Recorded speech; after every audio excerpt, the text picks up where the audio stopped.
My name is Dean the Turkey Legster. Welcome to this second episode of Once Upon a Turkey Leg. I'm very excited about this series. I hope you enjoyed the very first story. Today, this episode is no different. Very happy to be bringing to you today Snow White and the Seven Dwarfs. Very special story. Of course, it is the very first of the full length Disney animated classics. And we're going to be hearing all about that story right now. So get cozy, get ready. We're reading a story. Once upon a time, there lived a lovely princess named Snow White.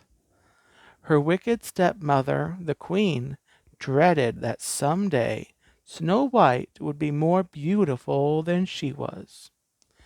Every day, the queen asked her magic mirror, "Who is the fairest one of all?" And every day, the mirror replied, "You are." But one day, the mirror gave a different answer. "Snow White," it said. The queen was enraged.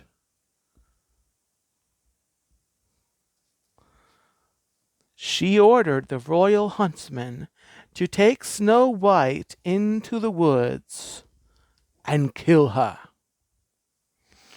With Snow White dead, the queen would be the most beautiful woman in the kingdom again. But the huntsman couldn't bring himself to harm Snow White. When they got to the forest, he told the princess how much the queen hated her. "Run away," he told her. "Hide." Snow White turned and ran away as quickly as she could. But the woods were scary. Branches seemed to reach for her, and roots tripped her. She felt as if eyes were staring at her from the darkness.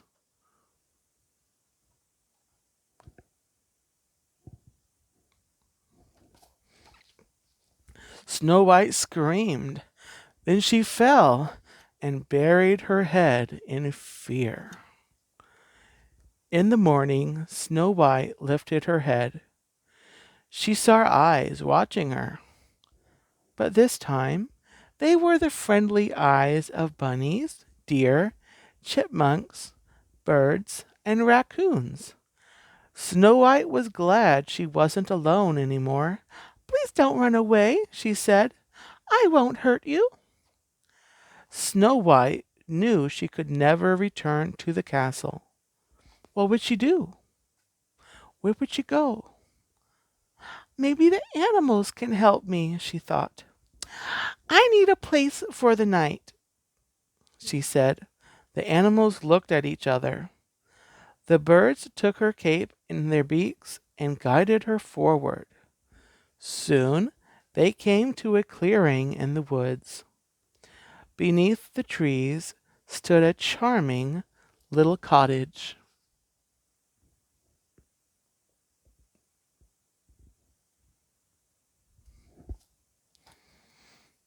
"Just like a dollhouse," Snow White cried. She peeked in the window. No one was home. The animals nodded at her, seeming to say it was all right for her to go inside. Snow White pushed the door open. Inside the cottage, dishes were piled high in the sink, and clothes were tossed about. The floor hadn't been swept in ages. Snow White counted the tiny chairs at the table and decided 7 children must live in the cottage.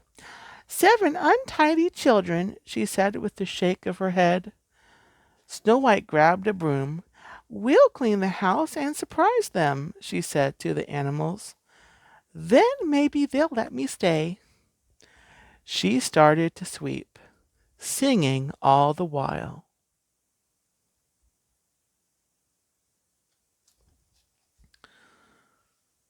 The raccoons washed clothes, the deer dusted, and the chipmunks tidied. In no time, the room was spotless. After the cleaning was done, Snow White became curious about the rest of the cottage. Let's see what's up the stairs, she said. She lit a candle and climbed up the steps. Steps, excuse me. At the top was a door. Snow White went into a room with 7 little beds. Each bed had a name carved on it. Dog, Happy, Sneezy, Dopey, Snow White said with a laugh. Oh, what funny names for children, she read on. Grumpy, Bashful, and Sleepy. By then, Snow White was feeling awfully sleepy herself. She lay down across 3 of the small beds. The birds covered her with a blanket, and minutes later, the princess, was asleep.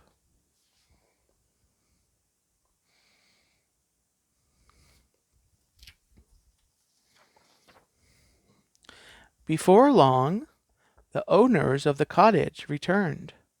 They were not children at all. They were dwarfs. When they opened the door, they couldn't believe their eyes. The whole house is clean, Doc exclaimed. Nervously, the dwarfs tiptoed upstairs. An intruder was in their house. They went in, and Doc slowly pulled away the blanket that had been covering Snow White. Why, it's a girl, he cried. All females are poison, Grumpy insisted. As Snow White began to wake up, the nervous dwarfs hid. They peeked at her over the footboards. The princess yawned and sat up. Startled, she caught sight of the dwarfs' faces. Oh, you're little men, she cried. Now don't tell me who you are. Let me guess. One by one, she matched the names on the beds to the dwarf. She got them all right on the first try.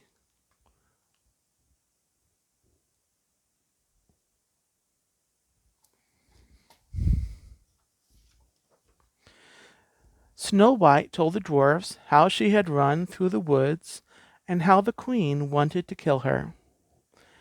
She won't find me here, the princess promised. I'll wash, keep house, and cook. The dwarfs imagined the apple dumplings and gooseberry pies that Snow White could make. She stays, they agreed. That night, after a delicious dinner, the dwarfs and Snow White yodeled and sang. Then she danced with her new friends. The dwarfs had never had so much fun or laughed so hard. When they stopped singing and dancing, Sleepy turned to Snow White. Tell us a story, he said.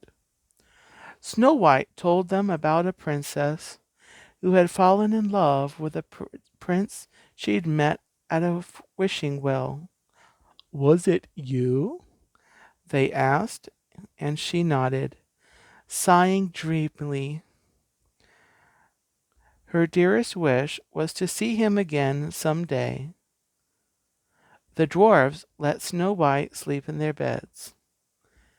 In the morning, as the dwarfs got ready to go to work, they worried about leaving Snow White alone. I'll be all right, Snow White said. Then she kissed each of the dwarfs good-bye.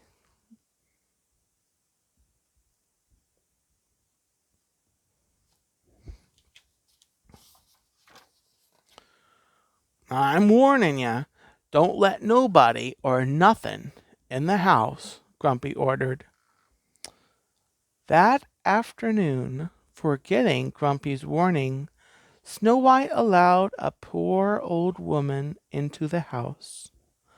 The woman gave her an apple, perfectly red and shiny. Go on, have a bite, she urged. But the apple was not an ordinary apple, and the old woman was not an ordinary old woman. She was the evil queen in disguise, and the fruit had been poisoned. Snow White's animal friends tried to warn her not to trust the woman, but she didn't understand. She reached out, raised the apple to her lips, and took a bite. Oh, I feel strange, she cried, and fell to the floor. When the dwarfs returned to the house, they found their friend and thought she was dead. They had no way of knowing that the spell the queen had used was for a sleeping death, or that love's first kiss could wake up Snow White. The dwarfs built her a beautiful coffin and set it in the woods, where all her animal friends could visit her. One day, a prince came by, the same prince that Snow White had met by the wishing well. He gazed at the girl in the glass coffin and knew her as the princess he loved. The prince lifted the glass lid, bent down, and kissed her.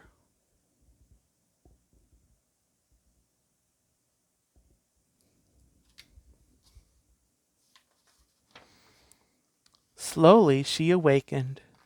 The prince lifted her in his arms. Around them, the dwarfs and animals danced and hugged and jumped for joy. Their friend was alive again, and her true love had found her. Goodbye, Snow White said, and kissed each of the dwarfs. She was leaving to marry the prince, but she knew she would visit her good friends again soon.